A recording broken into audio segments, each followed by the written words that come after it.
I'll say that like the hardest part of that don't be an idiot mantra is actually being successful at it. Like Execution. looking back and being like we executed conservatively, like we wanted to do the World Series, but sensibly, like to nail rehab, you shouldn't push yourself into a space that you haven't trained Mhm. for because rehab comes first, like you're healing.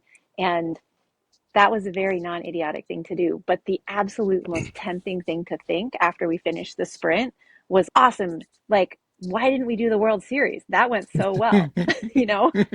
But Yeah. is that it went so well. And that was the goal.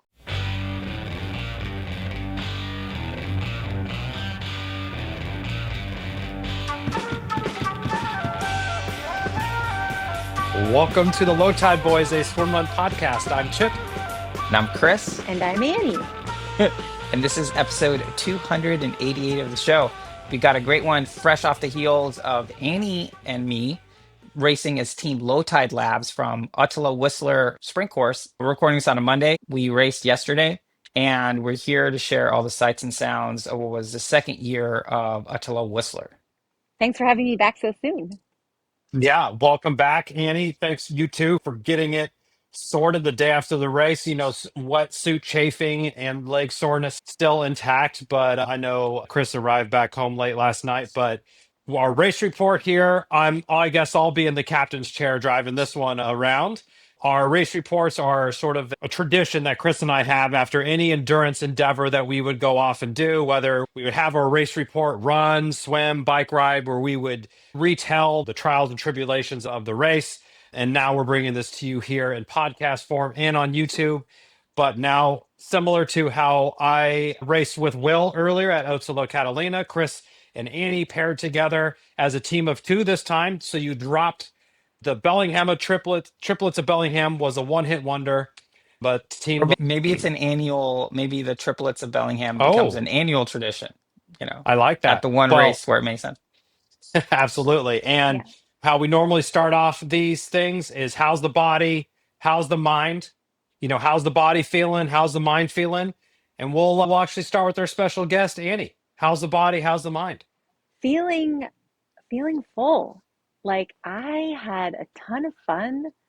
I hadn't really properly raced a swim run in a long time, and I felt like we did properly race it. And so like I feel like that proper post race feeling of like pushed myself. I feel pleased to have had the opportunity. It was a great experience. My arms are tired and That's good.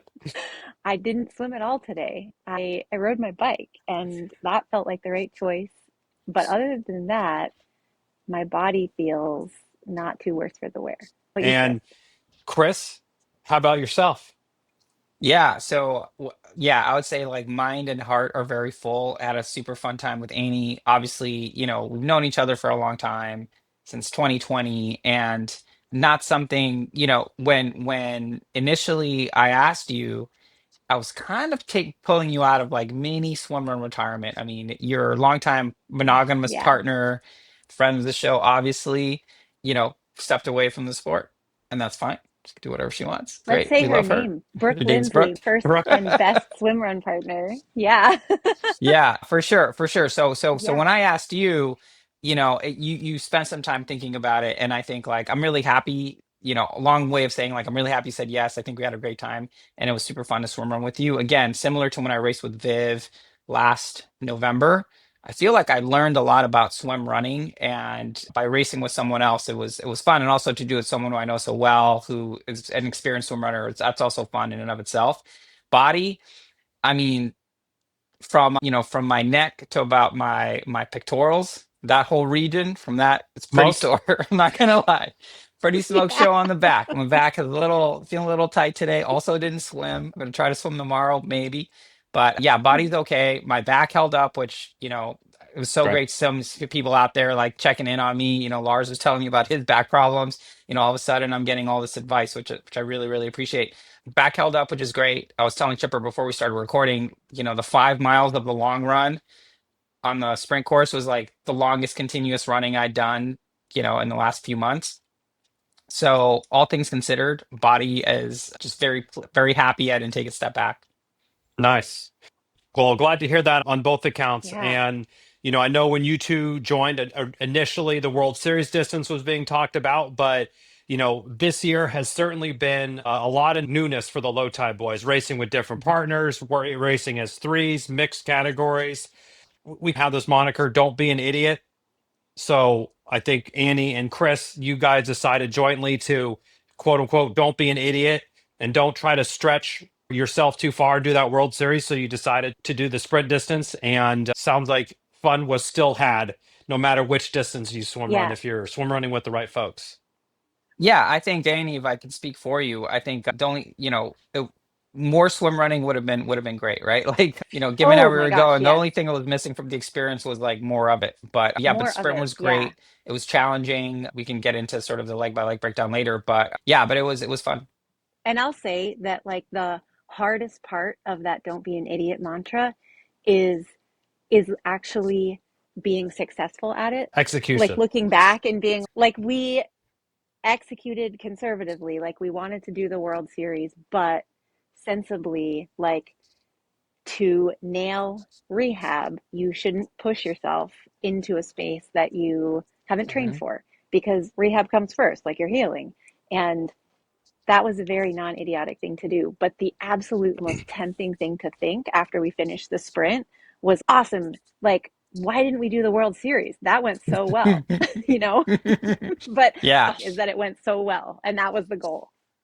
Yeah, and Amy, I need to thank you, publicly for all the advice and mentorship you've helped me through this injury. And, again, with trying not to be an idiot, it was certainly, it was the right decision to take a step back and sort of embrace that it was going to be a sprint. And I'll tell you, even like the night before the race, I was having some, I'm usually get nervous, and I chalk that up to like, hey, I care about the result. I want to do a good job. So, we're not nervous about Yeah. stuff that doesn't matter.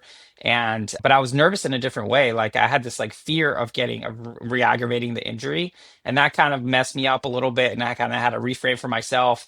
And the thing that really put me at ease was actually going to the race early and seeing like the long course, the World Series distance take off, and then like hanging out with you and Brent. And we could talk more about that. But yeah, it was certainly the right decision, and it was still sporty enough, and we got to experience swim run and go to this amazing place and do the race. So it was no regrets.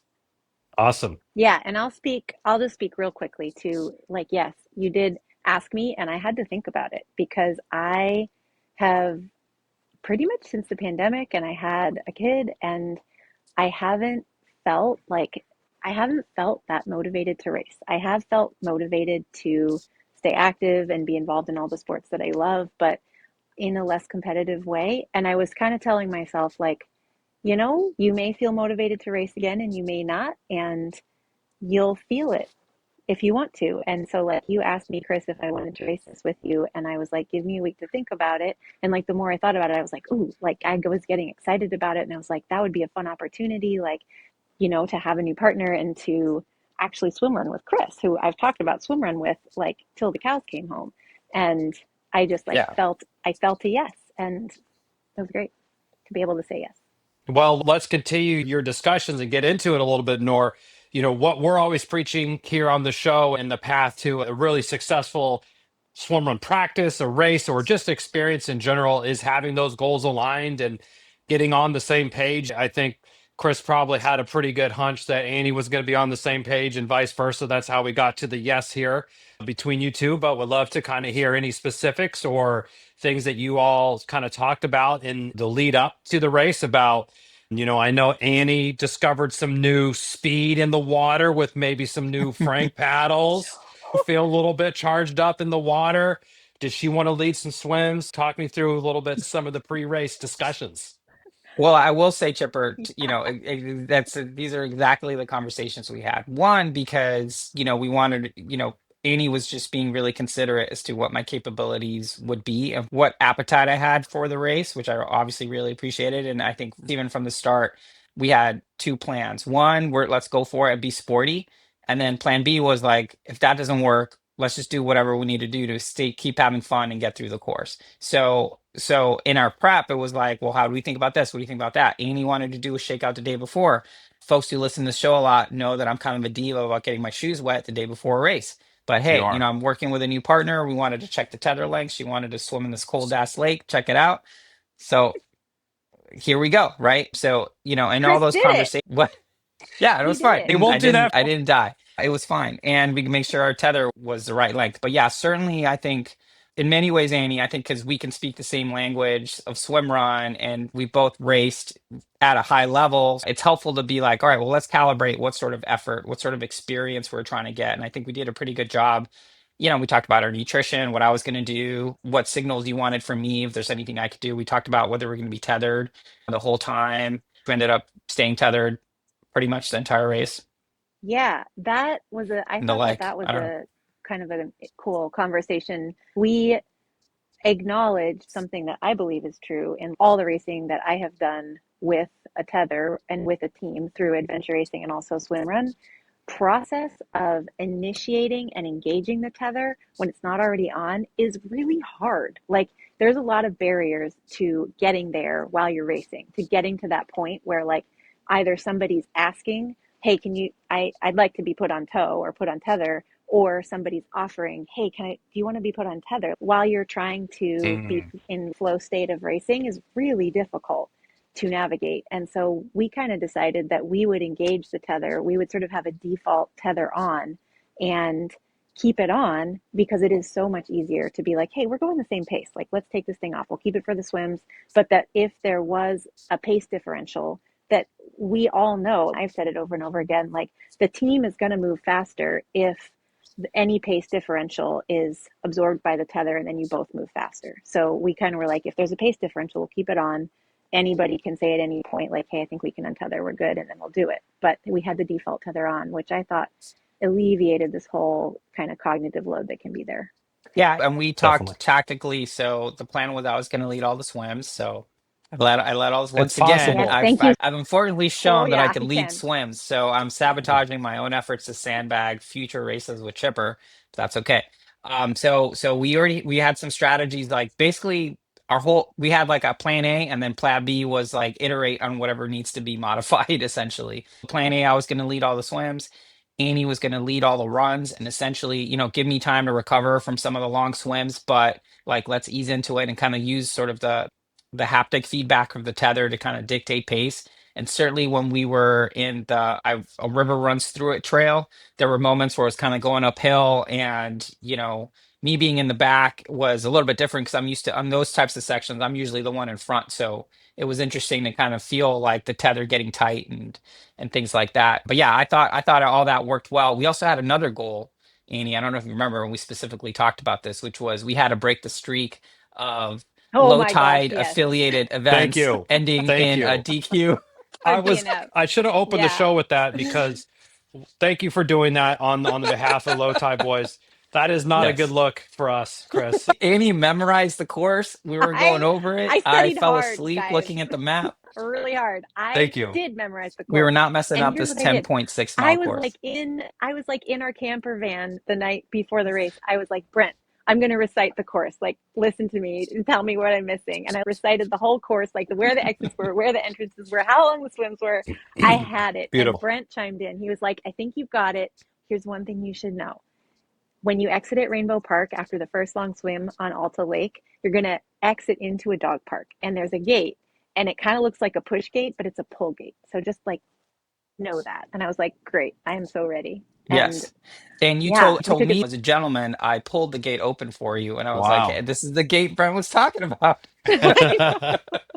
after we Yes. broke the curse. Yeah. So Yes, we thank had you. nutrition plans. We had all that stuff kind of like lined up. And then, the day before the race, as you mentioned, we did Shakeout, which was hosted by Team Envol and friend of the show who actually had fika with in the morning, which was really fun, with Dave Dammer, super intern in charge of special projects here at the Low Tide Boys, network. Course. And yeah, so he led a shakeout, and there's a bunch of people from Hong Kong that showed up. There was a bunch of international folks that came to do the race. It was like 15 people or 14 people from Hong Kong that came in.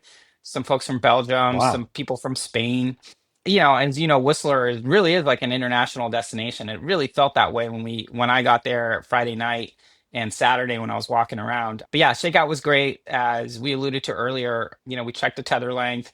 We did a couple swims and runs. So we basically previewed like a decent chunk of the course and kind of got some sighting landmarks like, okay, here's where the exit's going to Nice. be on swim 5 and things like that, which I think was helpful. But that was about 5K, I think. So kind of chill, Hmm. mostly just chatting.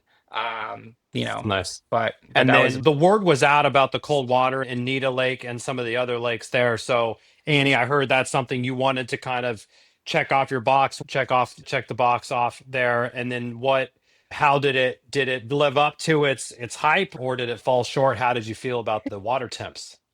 I felt that Nita Lake was really chilly. It lived up to the hype. it was like And ice cream headache cold, like feet feeling like bricks cold when you go running Wow. afterwards. it was cold enough that like I do swim in cold water, and because it was fed by fresh glacial melt right from that like snowy mountain that we could see. That's why it's so cold. Because I was like, why Or is it so cold? Because it's deep and because it is it's creek fed from the glacier. And this was real cold. Yeah. I got in and I like made a little squeal sound and then started swimming as fast as I could. I think I did a little that's the Michael strategy. Jackson, like like one of the, Yeah. Yeah. Yeah. you know, yeah. It was It was, cold, and they changed the course yeah. from when we did it, Chipper, last year. So you essentially swam in Nita Lake twice. It was the second swim, and it was also the last swim. So Diabolical. everything's possible on the last swim, but it felt freaking colder the second time. It's like the Yeah, sun's it did. shining. Why is this Way colder? colder. But Yeah. anyway, we got it done. Okay. Well, we're moving closer to the race, but let's talk about one of everyone's favorite subject, gear. Did that cold water throw you off your vig streak, Chris, or did you add any additional gear? And Annie, did you go with the sleeveless vig again like you did in Bellingham? Yeah. I didn't do the sleeveless vig again because the sleeveless vig, its shortcoming is that you can't pair it with sleeves. And so it's not as versatile. So I did not wear that, and I am so glad I didn't wear that. My other two wetsuit options were the Orno X, which I thought I would be too hot in, and I also have the Arc Corp. And I wore the Corp, and the Corp was totally the Old right school choice, and corp. I did not wear sleeves. So that old school Corp Goes to worked. show. I I mean, wore the Corp, people have wore done the world champs in the corp. It's like no problem. It's a great suit. it's a great suit, and I've had it for years, and it's good.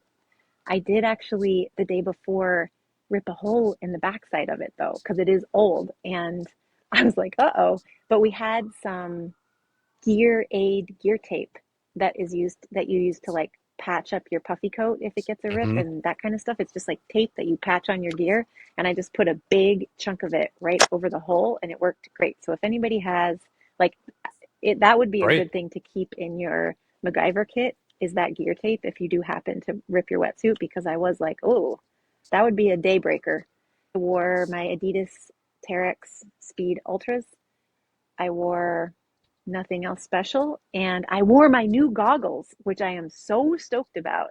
I wore my new goggles and also my new Frank paddles, the Low Tide Boys Special Edition. And should I talk about this whole Sorry. miracle now?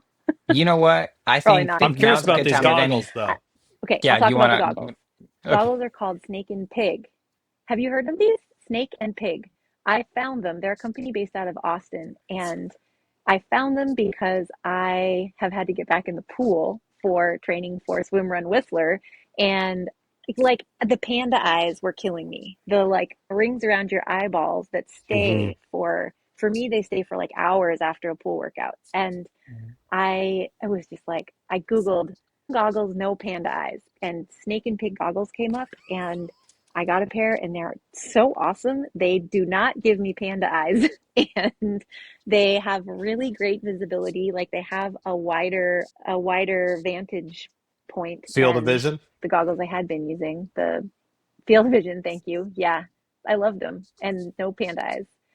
Wow, Oh, I just didn't believe their claims. I thought there was no such thing as a goggle that didn't give you panda eyes. I didn't really believe they would work, but they did. that's All awesome. right. More to come on a So future episode of Gear Talk, probably. We're yes, going to for get some sure. snake and boar Snake goggles. and Snake and pig. pig. Snake and Yeah.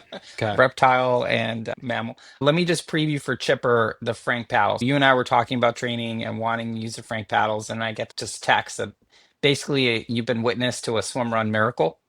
I told Chipper a short version, but I figured that this was your story to tell. Now, please tell Chipper about the swim run miracle that you experienced. Okay. So I have been basically for almost 10 years trying to swim faster. I've mentioned it a few times on the podcast, and I'm just a really slow swimmer. I can swim for a really long time, but I have tried. It's not that I don't know cognitively how to swim faster, I just can't.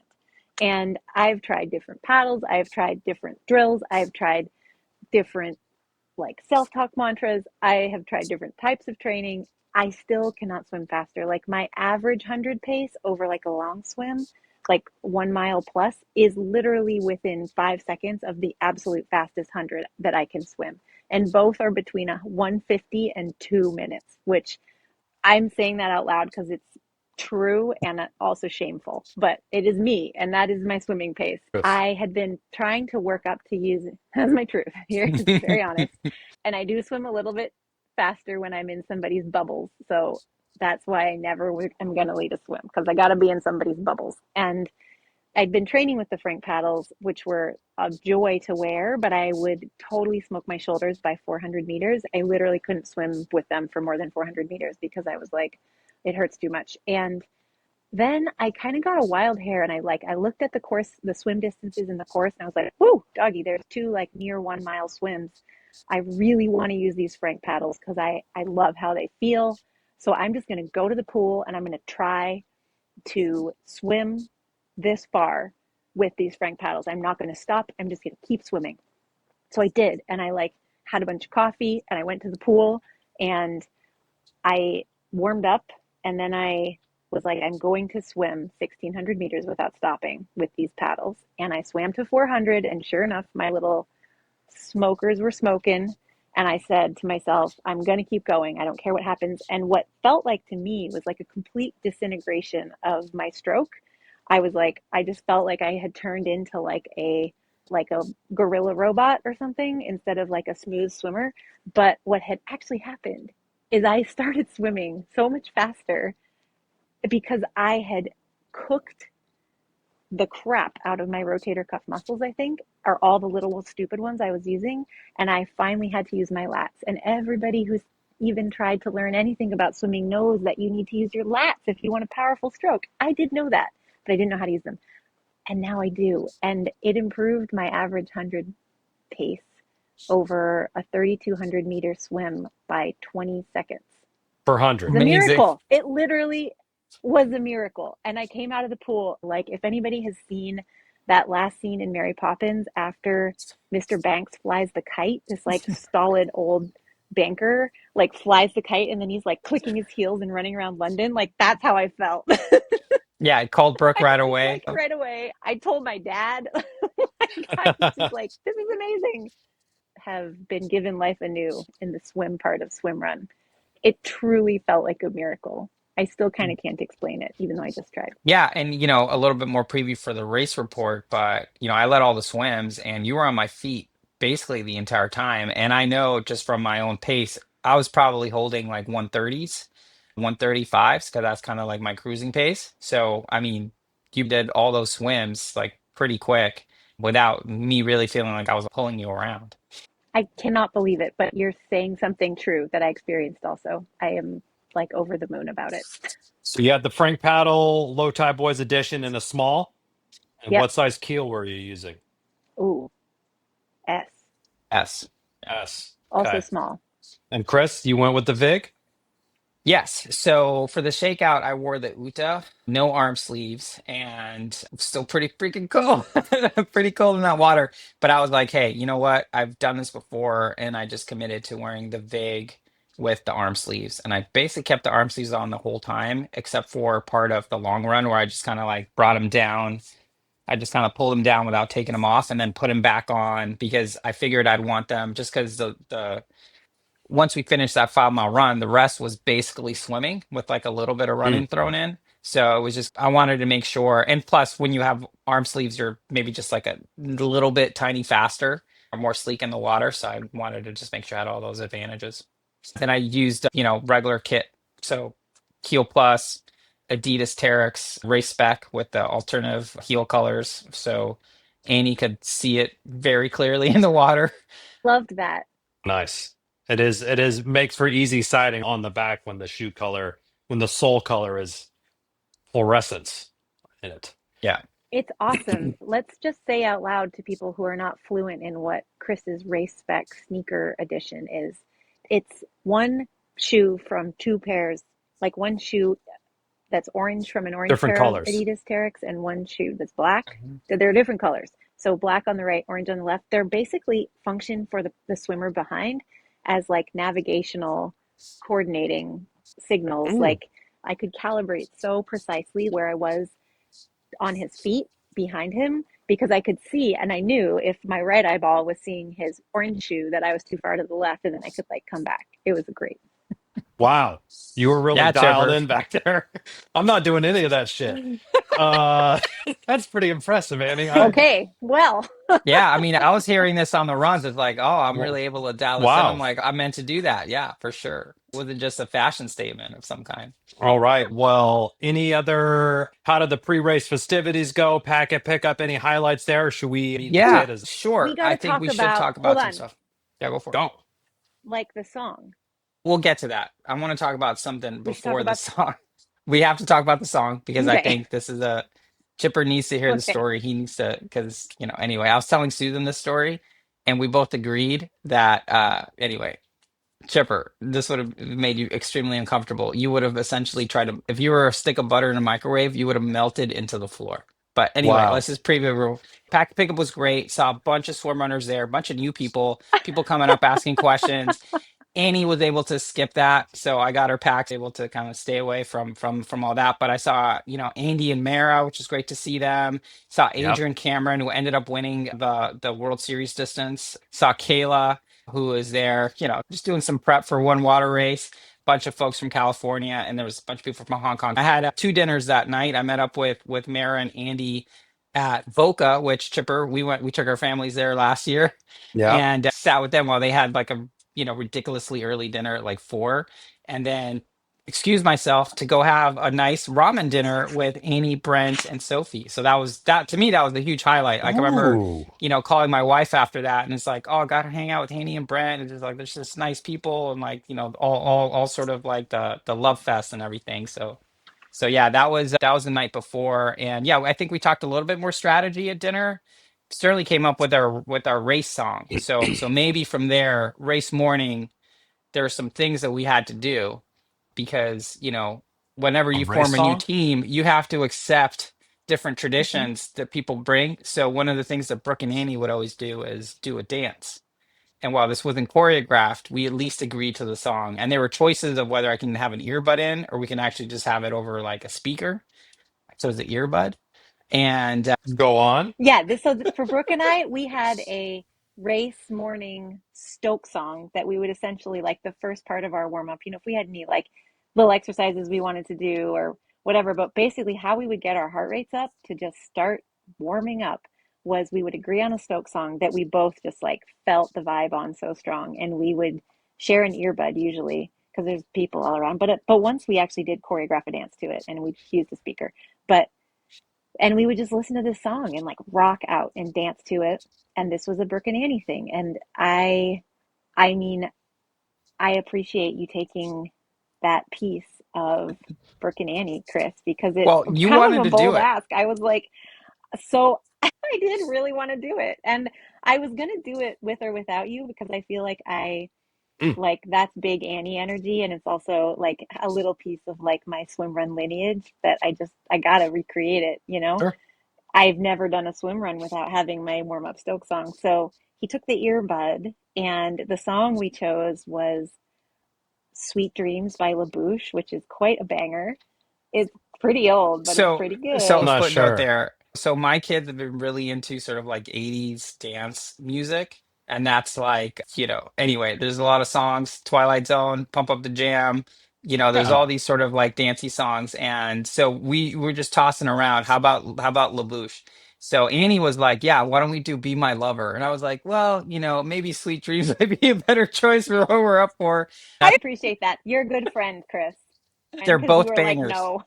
They're both amazing songs. But yeah, so we decided on Sweet Dreams by Labouche, which if you haven't heard that song, we'll put it in the show notes, I guess. Or, I feel sorry for you if you haven't heard that song because it's an absolute banger. Yeah, so basically 20 minutes before the race, I already taken my pre-race gel 20 minutes beforehand. Incidentally, 5 minutes before that, I took amazing Swimmer Miracle level like pre-race poop. So good. And Nice.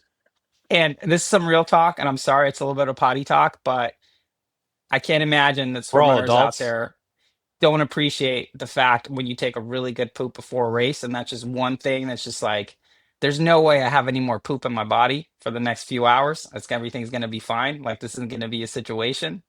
Yeah. Like that's the type of poop I had, which was talk about something that gets you in race mode. It's just like conditions are perfect. Like everything's lining up great. So certainly, as I was saying before, like I was kind of nervous and like scared of getting hurt the night before and stuff like that. To then race morning have chef's kiss level poop was good. Yeah. It was good. It's a really good omen. Yeah, and then we do this song, right? So we start playing the song. Annie starts dancing. I'm doing a little bit, but I'm also extremely self-conscious. Again, this is where my wife Susan and I were like, if Chipper could, he would have literally melted into a puddle to escape the level of embarrassment. At one point, Annie is like, "Hey, Chris, how come you're not making eye contact with me while we're dancing?" I'm already getting flushed just hearing the I know, dude. story. I was like, "Oh my God, Watching Chipper Chipper would have died." just sweat bullets. I'm telling you, I knew it. I I mean, knew it. Oh my gosh. And yeah, Chris, well, so this was amazing. This was an amazing moment. I was like, okay, this does happen at dance parties too, where everyone's just kind of like not making eye contact and just sort of like not really acknowledging, just like, well, in my peripheral vision, someone's dancing, but no, nothing's happening here. And then Chris like gave me some really intense eye contact, and we kind of had like I a get. battle, I gave you some I would call moves. it. I gave you some It was moves. great. This is floor. some swim run trivia. Back when Annie and Brooke were on the show, Annie revealed that she was, almost a professional dancer for a period of her life, or you were a professional dancer. So she was busting some moves that I think people were like, oh my God, she actually knows how to dance. So I felt a little, I'm an amateur, but I brought it a little bit. And then I was like, okay, that's enough for We me. did it. But we did it. That was We it. did it. That's And it all was we great. needed. It was great. It was like, if you're forming a team, you have to accept other traditions as well. And I think it was good. Annie, did you I'm bring trying to any think of what low I tide boys accepted. traditions over? Pre-race I think gel? I did, oh man, I didn't do that, but I think the Frank paddles is the tradition that I'm Mm, accepting. It's a good okay. one. But I did a very aggressive fueling protocol in the race with Chris. Love So to hear yeah, it. that's what I took. Love to hear Yeah, it. Yeah. no, we're not messing around with the fueling. And I actually think, before we get into the race report, doing the triplets of Bellingham, I actually think that was an interesting preview because I know that one was basically like trying to keep me from injuring myself. So everyone was kind of like on high alert because of my frailness or whatever. But I think we still had a lot of fun. And it was interesting to like take that experience of just like, oh yeah, let's just like swim run it as a group, which was super fun. Another really high on my swim run experience list. Just like it was such a unique way to experience the sport that I think for this, like I already had a sense of what your pace was going to be.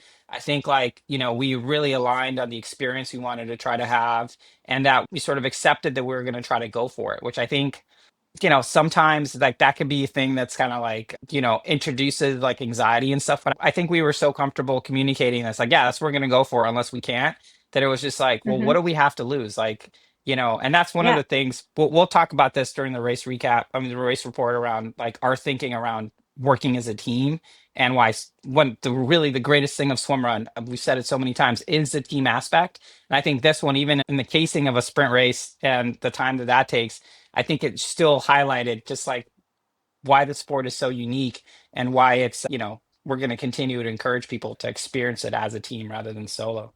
Yeah, definitely. Okay. Let's get into it. Race starts. Go. So it was a little bit different this year. They did a neutral start Controlled because they had a start. Usually, cross. yeah. So Lars was on a bike, basically like leading people out. I think for maybe like a quarter mile or something, because there was a couple. He had to cross the street, and then there was a pretty popular kind of like intersect like bicycle path intersection. So let everyone there. Race started promptly at 7. It was an hour after the long course started or the World Series distance started. So the experience and the sprint people all started together. And yeah, that first run was fine. I think we were doing sub eights, which in my mind I was like, okay, well, I haven't been really doing too much of this type of stuff, but we knew that there was a swim coming up.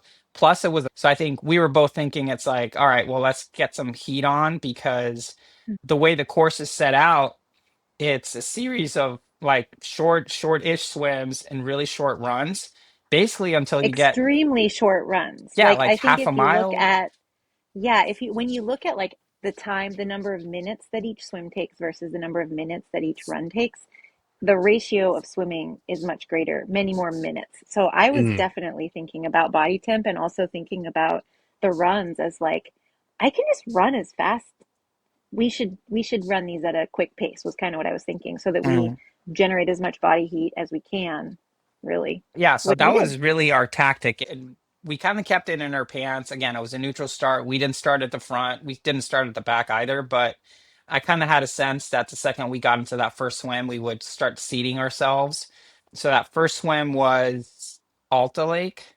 Alpha Alpha Lake. was Alpha Lake. Hmm. And I think that swim was, I should grab my paddle. It was 500 yards, 400 Yeah. yards, something like that. Hmm. Wasn't And too you're bad. tethered at this point already? You hooked up during Yeah. We the were during the run? untethered. We hooked up right before the swim. But some, oh, I'm glad you mentioned that. We started, neutral start. It was like, we didn't want to be too complicated with the tether, but we agreed we'd put it on before the first swim. And something cool happened. We were running, Chris was running behind me for the first part of the start, and then he kind of pulled up next to me and we were running side by side. And then he just moved a little bit to the left. And I actually felt a phantom tether. Like I felt like I felt Psychic a phantom tether, tether. Steph. Wow. Tethering. Tether. And I told He her, like I moved and I mentioned, was like, "Oh, I felt that." I was like, I've only ever had this connection with one other human. Wow. His Must have name's been the Chipper. pre-race dance.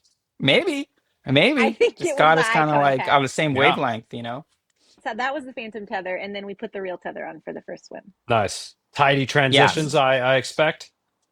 Hmm. Well, there was one. Well, let's go get to it. There was one transition that was extremely untidy, and I don't know. It's just like, hey, I'm always good for You one. can Just take a like, you get one yeah, it's mulligan, one not. or It's two not like mulligans I've every been race. doing this Yeah. sport for all these years. So first transition was tidy. Again, we kind of knew it's like, hey, the tidier we are at this first one, the quicker we're gonna start getting away from kind of like the riffraff of just like different paces and people crossing over and just finding like being able to pick your Traffic. line kind of thing.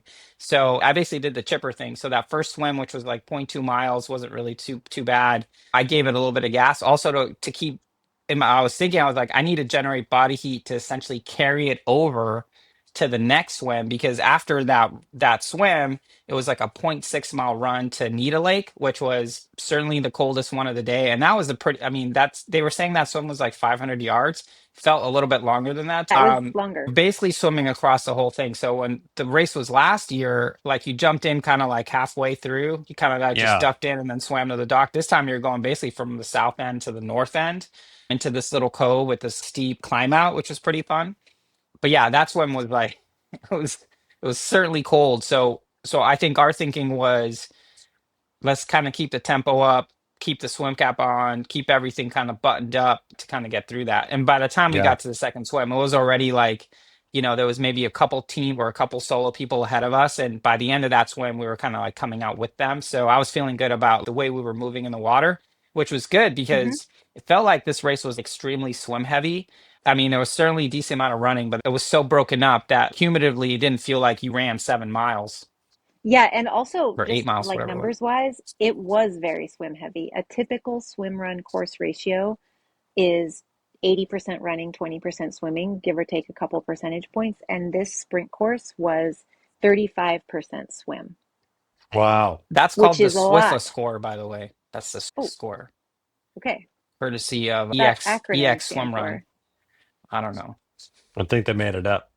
Yeah, they just made Well, it up, but cool. it's I'm like the glad I have your percentage of name. swimming in a swim run, the percentage of Yeah. swimming of the total race distance, essentially. Yeah. But yeah, Yeah. no, go ahead. Well, yeah, I kind of nerded out on this afterwards because I finished it and I was like, that was a lot of swimming. And I really wish there was more running. And it was interesting to compare the sprint course with the World Series distance. The World Series distance, according to the map, the website had some different stats printed there, but I like went into the weeds with the map, and there was two more very short swims in the World Series distance than the sprint, but it only added like 800 meters of swimming Mhm. beyond what we did. So I was like, "Oh, Wow. okay." Yeah, We yeah, did a almost World Series distance of the swim. yeah, for sure. That's We how it miss, felt. yeah, for sure. It definitely felt really swim heavy. And I think, as the person leading the swims, I took that solemn responsibility of like trying to swim straight. I think we were pretty well sight. We managed that pretty well, but certainly getting Hmm. through by the time we got to the first long swim, which was essentially, what was it, swim three, which was 0.8 miles. That one also felt long. Yeah. That one to me felt like a nice solid mile, like a good 18, 19-minute effort I on kind of that. think it was like the map. Yeah. According to the map, it was maybe more like point 0.9. Yeah. Yeah. And Chris, you did it. You did awesome. Like we swam straight. I checked every once in a while. We were going where we meant to go, and I could see your orange shoe and your black shoe, and I was just doing my best to keep pace and not be like a anchor behind you. Yeah, Nice no. job. Again, don't tell Chipper that. We're not supposed to tell people that I can lead. Um, yeah, but yeah, certainly, in these swims that I mean, they were so long that it was just like, I try to hold like a consistent pace throughout, and I think it was really only in the second long swim where I probably fell off the pace a little bit in the back. But yeah, you were right on my feet the whole time. We shortened the tether a little bit, so you were kind of like really on my feet, and I think that helped. Like, Mhm. you're tapping my feet the whole time, which you kept asking me if it bothered me. I was like, actually, I find it reassuring. It's like you're right there. It's fine. And we got through that swim. Again, I think we passed maybe like one more person. And then at that point, So, okay, I it can seemed, report from the back. We passed three solo racers on that swim who then got on our draft, and they were on my feet. Oh, And so when yeah. we got out, we were ahead of them, and then they passed us pretty quickly in the run. But By the way, this was a that theme. kind of was the trend. The theme, That and was the this was trend. something, this is another point where I mm. was like, if Chipper was here, he'd be so freaking upset.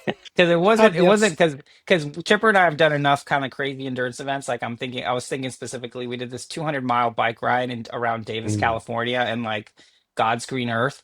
And that was just like, the name of the game was finding some cheap wheel to draft off of and then not do any Yeah. work. And, anyway, Yeah. it's nothing like, you're basically on one road for 100 miles and someone isn't willing to take a turn. It was kind of like that, and trying to Mm. stay in a healthy state of mind. But anyway, we'll talk about it later. But I was just like, man, really? Really? You're gonna take this pull the whole way.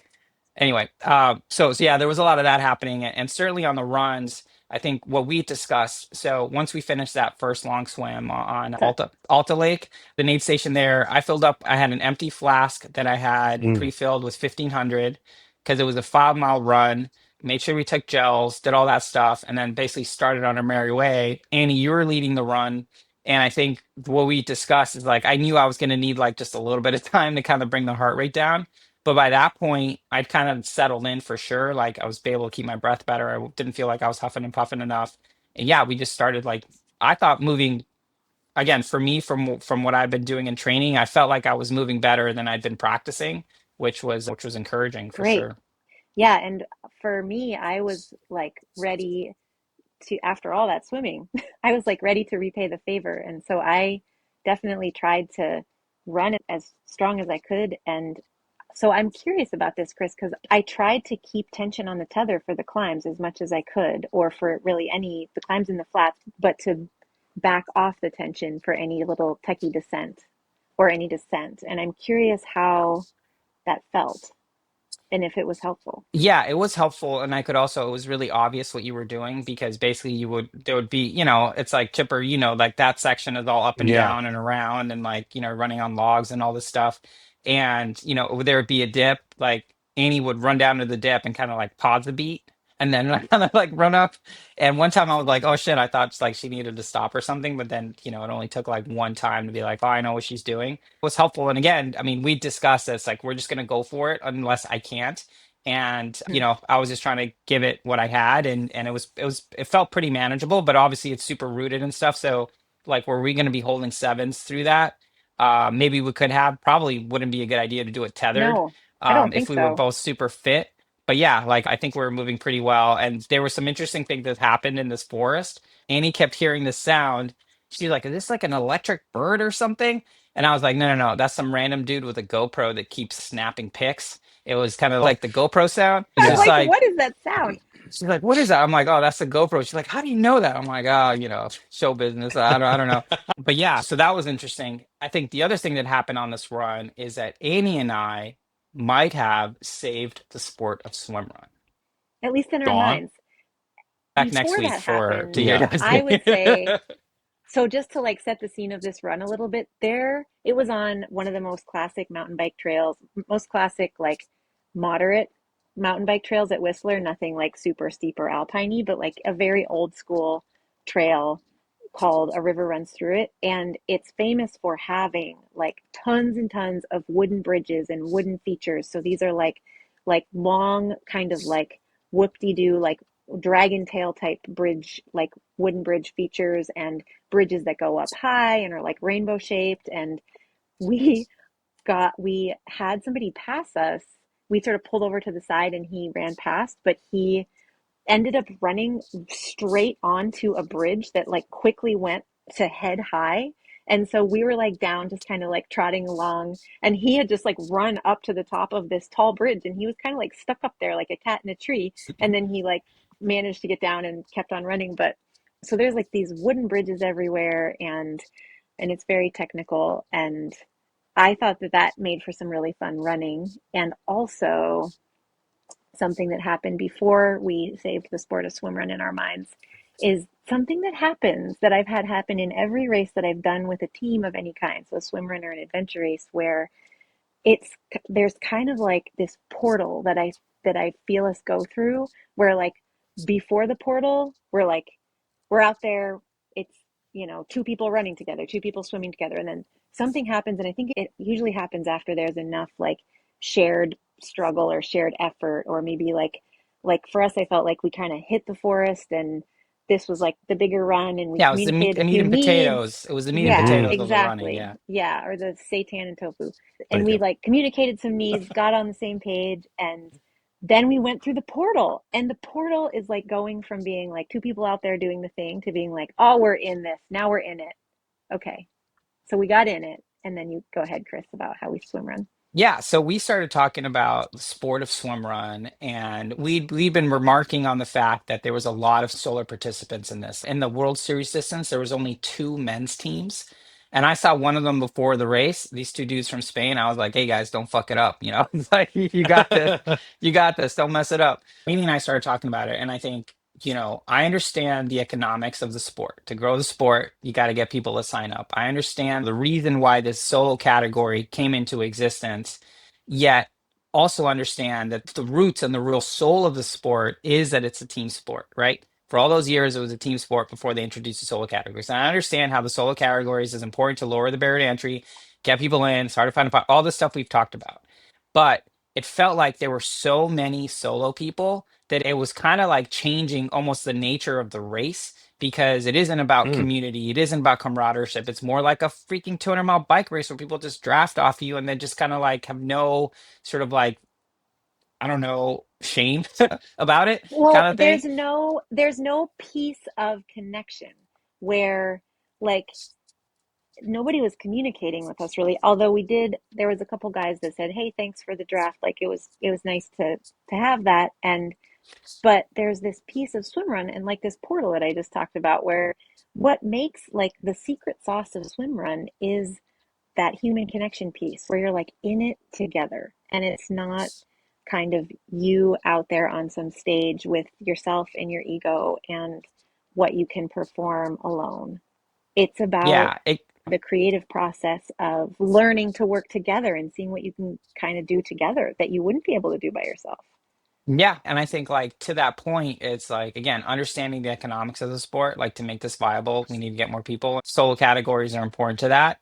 But is it gone too far in the sense of like it's just now people are just like, yeah, I'll just do solo, no worry about it. And I think we're always saying, hey, what makes this unique, what really makes this really interesting is doing it with someone. So we're always encouraging people to do that.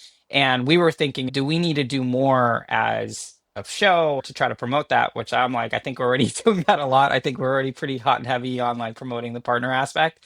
But what can race directors do? And we had some ideas like, one was for teams, for solos that match up the day of the race, they get like a credit for a future race, or make the team category less expensive than solo category, like things like that to try to just really incentivize kind of bringing it back where kind of just feels like it's like the pendulum swung too much with solo racers. And, and this isn't everyone, right? Like someone like Adrian Cameron, we were talking about him, like he prefers to race solo, but that's because he's the D1, like he was like Ryan Lochte's roommate in college at University of Florida. Like it's hard for him to find someone who can like match. Yeah. And he, for him it's just easier to do it solo than find some former Olympian to race with or whatever, right? So there's certainly exceptions to it. And I do think there's a role for the solo category, but it's like, what can we do to like keep just spreading the message around? You should really try to do this as a team, even if it's your first one, partnering up the morning of the race. Yeah, you could just do a thing. It's like, oh, we have 50 solo participants. All right, well, 40 of you are getting partnered up somehow and you're going out together, which there's a little safety thing there as well. But then it's almost like forcing this connection, which I don't know if it would work or not. I don't think we've solved it that much, but like, No, don't we we need have more not. connection in this Like, world? admittedly, there is like to have reminders of actually the strength of our interdependence and not just believing that we are stronger in our independence. I don't know. That's big. We don't have to go into that deeply, but and also to be fair and to appreciate my own privilege in this area, it's like the sound of being or the thought of being paired with somebody who I'd never met before, I mean, that's a bit stress inducing. Sure. And I am fortunate to have friends that I want to do this with. And that's a thing that not everybody does have access to. But I'm not at all saying this to dumb down my very strong belief that the soul of swim run is, and the definition of the sport is that it is done with a partner. And it's more fun.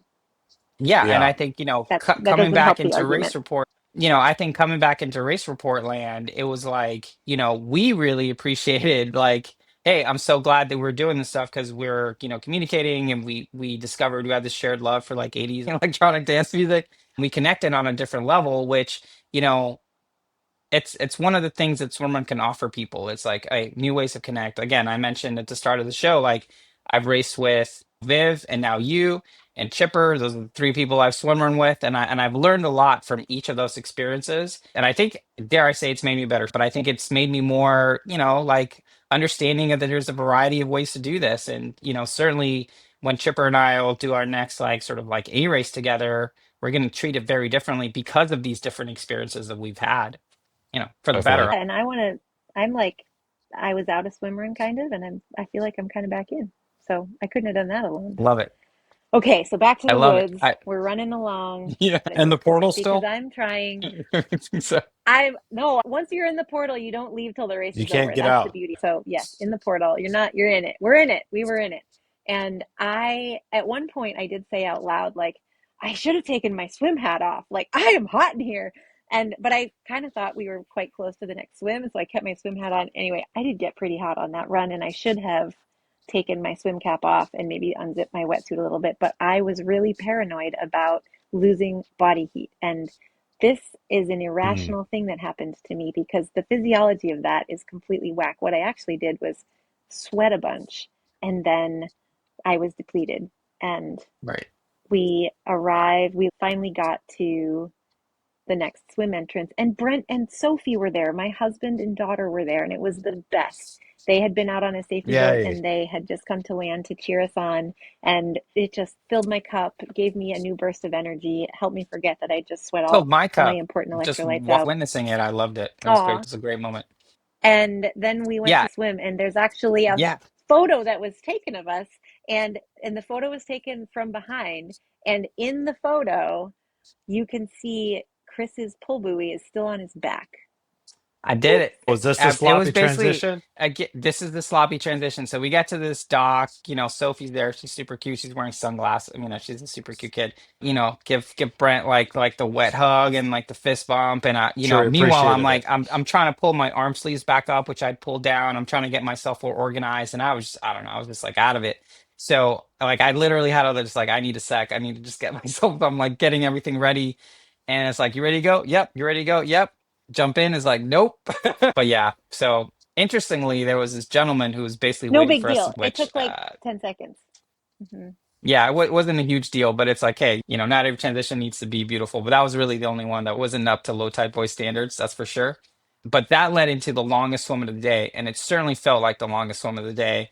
It was Mm, also the second to last swim, so in my mind, I'm like, I just got to get through this, run half a mile, get through that cold ass swim, and then run. you're Let there. me see, run another half a mile. By the way, I also wrote on my paddles for like the first time in an Nice. incredibly long time, all in service of our first goal, which is like break the DQ streak. But yeah, that swim again, that's super long. It was so long you can't see the exit. They put some like orange potato chip kind of things in the water to help you get oriented.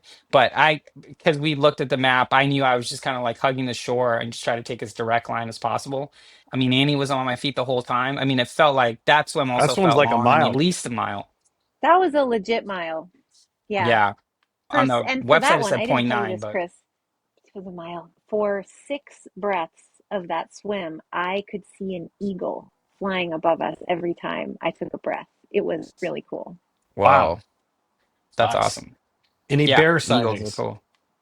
We didn't see any. Maybe they saw us. We didn't see any, but I heard that Mm, on the World Series, bears were seen. Yeah, our friend of the show, Justin Young, said he saw one. it's exciting. Yeah. How did the Yeah, final and there was chili swim also go? a female team. What's that? Oh, it was so cold. There was a Oh my gosh. Do you know what happened? A female team saw a bear, but on the last chili swim, it was a really short run. Like these runs, they were not short enough for my taste. I mean, they weren't long enough for my taste or my body temperature. So you know, was post swim, did this run. My leg felt kind of weird on the run. And then I got into the freezing cold Needle Lake and my calf cramped.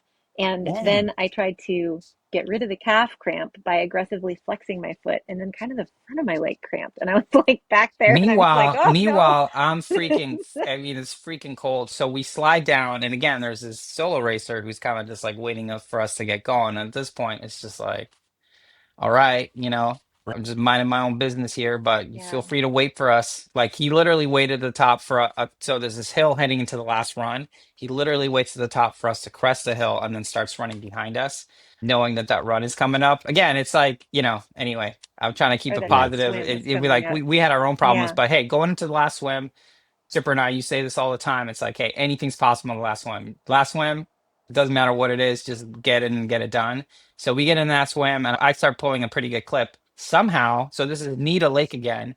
Somehow, even though the sun's been out and it's, a few hours later, that swim felt colder the second time Oh my gosh, I just than the figured it out. Do you know why it what? felt colder? Because the sun was out and it was It's melting melting the snow on more top of the snow. mountain. That's Yeah, it. it was legit colder. It Yeah. was I'm legit down getting that Yeah. dude, Yeah. gravity. it's Then the messed up. person, and then Chris was swimming his face off up there, and I was flexing my foot in the back and That was trying. only sim So where I thanks felt for the the tether kind of extra like. effort. So we're finishing that swim, and this is a swim where you have to get out on a dock and you have to like climb up the dock, right? Yep. So maybe we're like 50 yards from the swim exit. A solar racer basically pulls out from the side and starts trying to make his move to get out before us The whole time? after being in the tow the whole time. And I put in, on all the swims. yeah. So I basically put in like one last flourish, right? And we're basically getting to this thing the same time. And I just like really quickly, I was like, you know what? That's not the attitude I want to bring to this thing. Mm. By all means, you go ahead, enjoy the Yeah. ride, right? So he gets out first, I get out, and he gets out. By that point, he's already up the street, and whatever. He beat us by 30 seconds or something like that. But it was interesting because like Amy and I, we're both like, "Do you see this? It's like you see what just happened here." But yeah, it was the Yeah, it last was swim, interesting. and go ahead. I think it's an example of what happens when you don't have a buddy. Like there was, if I had been kind of in a race mentality that was nickel and diming in this way, not really being a generous competitor, that if I would hope that any partner I was racing with would be like, Annie, back it off. And I think I would do the same. And I think it's helpful to have each other. And solo racers don't have someone like that. So he had us. Yeah, for sure. Exactly. So we got Yeah. out and quickly, I think we sort of readjusted our mindset and it's like, hey, we did it. My back feels okay. Let's run to the finish and get this done. And Yeah. yeah, so we finished in like 2 hours and 40, 30 some minutes. It ended up being just shy of 11 miles on my Garmin. Good enough for first place Solid. team. First team overall. I think we were like third or fourth overall from all Bravo. participants. And yeah, good finish line vibes. It was a much better place to end the race and start. They were at the Whistler, what's it called, Annie? The Whistler Ski Club or The something? Whistler Ski Club. It's like a place Ooh, where they do like skier Olympic development kind of stuff. wow. Yeah. Pretty Yeah, so it sweet. was a good spot. Finish line vibes were awesome. Lars was there for a bit. Brent was there. Sophie was there, most importantly, There was right? some amazing food made by the chef of Swimrun, Lois Finanger. Yep. Amazing playlist curated by Mark Finanger, the voice of Swimrun, Lars's dad. Great And volunteers on the course. Yeah, it was a great race. It was super yeah, challenging. Um, yeah, but again, it didn't seem it was a lot of swimming, I'll tell you that much, but it was also like nice that, yes, it was a lot of swimming, but it ended up being like a non-issue, which is one of the things, Chipper, you and I always talk about. It's like, hey, you know how you make swim run fun is you make sure that the swimming isn't like some ordeal that you need to Ordeal, somehow yeah. overcome. yeah, it's Exactly. true. Final thoughts. Okay, so something happened in the woods after we went through the portal, and Chris and I were just talking so much and excitedly, and felt like we were still like carrying a good pace. And we ended up catching up with a couple of the people who'd passed us earlier on in that run. And one of them was this guy who lives near me in Washington, and I actually know from the adventure racing world. And he was like, "You guys can come on by. It sounds like you've got a ton of energy. You've been chatting away back. I've been hearing you this whole time." And I was just like, no, chatting gives me energy. Like, it doesn't take energy.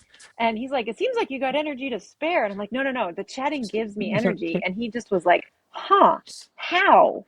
And I was just like, I just blurted out something like, I'm fueled by the joy of human connection. And Chris just like cracks up behind me. But actually, I think that that is kind of like the truest thing I can say about myself as an athlete is like if I'm out there doing it with somebody and just like we're pushing and it's feeling good and we're in the flow, like that is the absolute best. And that's what we get to do in swim run. And we did it. That's the Yep. stuff. I don't Yep. think, Chris. I think all I'll say to kind of put a bow on this was just it was super fun. I think, we were talking during the race that, we joked about like, hey, if we were going to do swim runs, if we were going to like alternate partners, like the natural combination that made sense was that Annie would race with Chipper because Chipper is a stronger swimmer. And I'd race with Brooke because like Annie and I are very similar in our sort of like energy levels and like need to be held back from making, kind of going for it when we should be settling. So it was interesting that we're able to even modulate that amongst the two of us. Yeah, and it was just super fun. And I thought it was great that like, Chipper and Brooke came up a lot in our conversations. And yeah, it Oh, was yeah. a really We had fun big day. Chip Rimbrooke And energy with us. oh, for Wow. sure, for sure. Wow. And it was the type of thing where, I texted this to you after the race, Annie. That was like definitely one of my favorite swim run experiences to date. And it was just, yeah, even though it was the sprint and all that was missing was more swim running, I was so happy that we did it together and just grateful to spend that time with you. Yeah, I feel the same way. Absolutely. I'd love to do it again. There you go. I think that's a wrap then. What's next for us? The Low Tide Boys will be at the Folsom Swim Run coming up in just a few weeks here in Folsom, California. We'll be doing the double short course promptly into the long course race Oh, Yes. awesome. The with chipper, the nary a chipper minute to double. spare, a few minutes to spare. Yeah. So what does your time need to be on the short course? Sub 1 hour. Less than an hour. Okay, got it. Cool. And it's like 4 miles, 3 mile So swims. It's like yeah, three three swims swims and and two two runs or runs. something. Yeah. What about you, Annie? Any other swim runs coming Oh up? man. Well, we're headed to Maine at the end of the month, and I Ooh, think Brent's going to be involved with the race organizing squad for Casco, and yet to determine kind of what I'll be up to, but that's the next one for our family. Nice. Sounds like Yeah. fun and not to be missed. Casco Bay is the next Ötillö USA race coming up. Mm-hmm. Plenty of time to register for that. Low tide 10. Save you 10% off that Yep. race. Or any race on the Ötillö That's USA true. calendar. Absolutely. We'll see you out there. Yeah. Thank you, Andy, See for you out taking there. good care of Chris. Thank you, Chris, for not wrecking yourself. Oh, my pleasure. Sweet dreams are rhythm and Love dancing. rhythm and dancing. That's it for this week's episode. Thanks so much for listening to the show. Make sure to subscribe wherever you listen to podcasts and leave a rating or review, since that's the best way to help other people discover the show and the sport of swim run. Check out our website, lowtideboys.com. That's boys with a Z, for swimrun resources, including gear guides, tips, how-to videos, and so much more. Make sure to check out our meme page at The Low Tide Boys on Instagram. If you have any questions or suggestions for the show, send us a DM or email us at lowtideboys@gmail.com. We'd like to thank Riding Easy Records for our show music, and of course our wives for their support and tolerance of our swim run and other activities. Lots of activities. Lots of activities. Finally, you can support our efforts on Patreon. Until next time, get out there and go for a swim. Then a run, And then a swim, then another run, then another swim. then run some more. Just keep going. Let's go. And then stop at some point because, And fuel. Don't forget to fuel. Gotta fuel Of too. course, yes.